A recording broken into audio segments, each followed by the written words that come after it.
fail or fail. 가족 중 한 명이라도 신체 검사 통과를 못할 경우에 온 가족 비자가 나오지 않게 됩니다. 호주 비자 중 대부분의 경우 신체 검사를 통과해야 됩니다. 몇몇 비자들은 신체 검사 조항이 없어요. 메디컬 트리트먼트 비자라든지. 하지만 그 외에 대부분의 비자들은 신체 검사를 통과해야 됩니다. 그리고 다들 아시겠지만 one fail or fail. 가족 중 한 명이라도 신체 검사 통과를 못할 경우에 온 가족 비자가 나오지 않게 됩니다.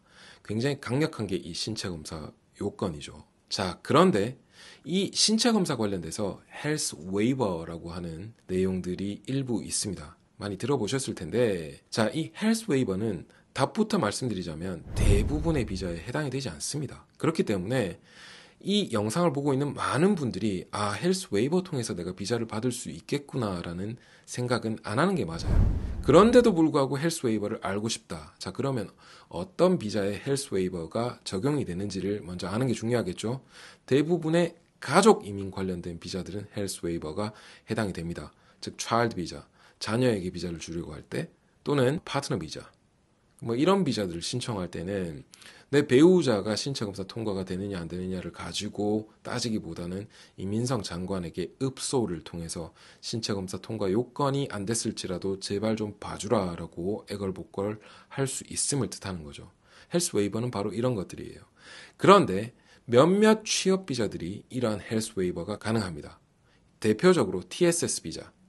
TSS 비자, 고용주의 일반 스폰서십을 통해서 스탠다드 비즈니스 스폰서로부터 스폰서십을 받는 경우에는 헬스 웨이버가 가능합니다. 그리고 494 비자도 지방지역 고용주의 스폰서십을 통한 비자는 헬스 웨이버가 가능합니다.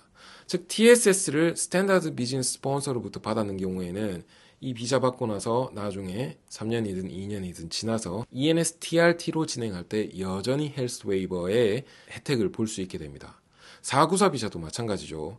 지방지역 고용주의 스폰서십을 통해서 정상적으로 받은 494 비자 소지자는 191 비자로 진행을 할 때 헬스 웨이버의 혜택을 볼 수 있게 됩니다.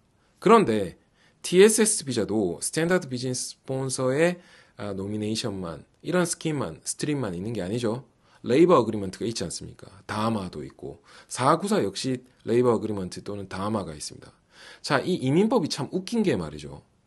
다마의 경우에 TSS 다마는 웨이버가 됩니다. 그런데 TSS 다마를 받은 분이 결국 나중에는 ENS 다마를 가야 될 거 아니에요? ENS 다마에서는 헬스 웨이버가 인정이 안 돼요.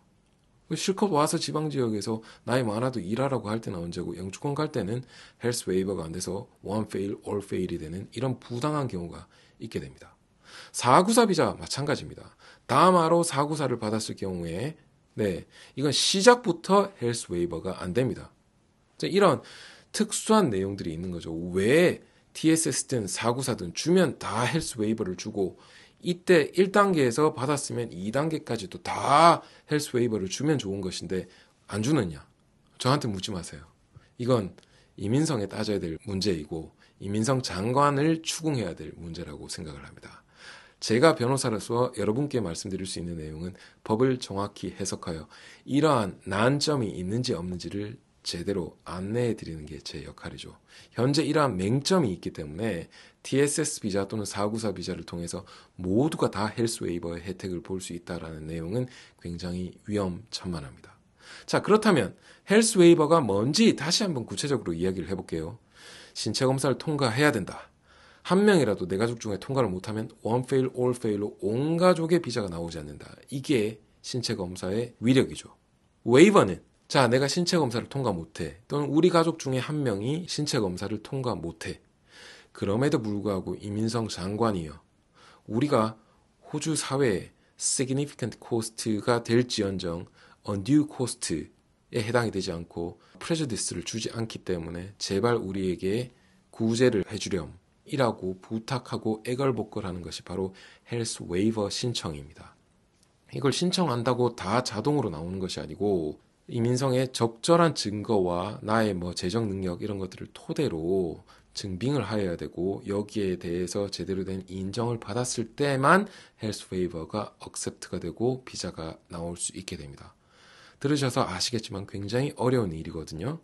헬스 웨이버를 제대로 준비해서 신청하셔야 되는 분들은 반드시 전문가의 조언을 받으시기 바랍니다. 저희 법무법인 박앵코는 헬스 웨이버를 과거에도 그리고 현재에도 굉장히 많은 케이스를 성공적으로 이행해 오고 있습니다. 문의해 주셔도 충분히 안내를 해드릴 수 있고 꼭 헬스 웨이버가 아니라 할지라도 신체 검사 조건을 제대로 공략하여 비자를 받아낼 수 있는 방법도 없지 않습니다. 여러분 사건에 대해서 제대로 된 법률 조언을 통해서 이 상황에서 무엇이 최선인지에 대해서 함께 연구하는 자세가 필요할 거라고 생각합니다. 이 정도 하겠습니다. 들어가십시오.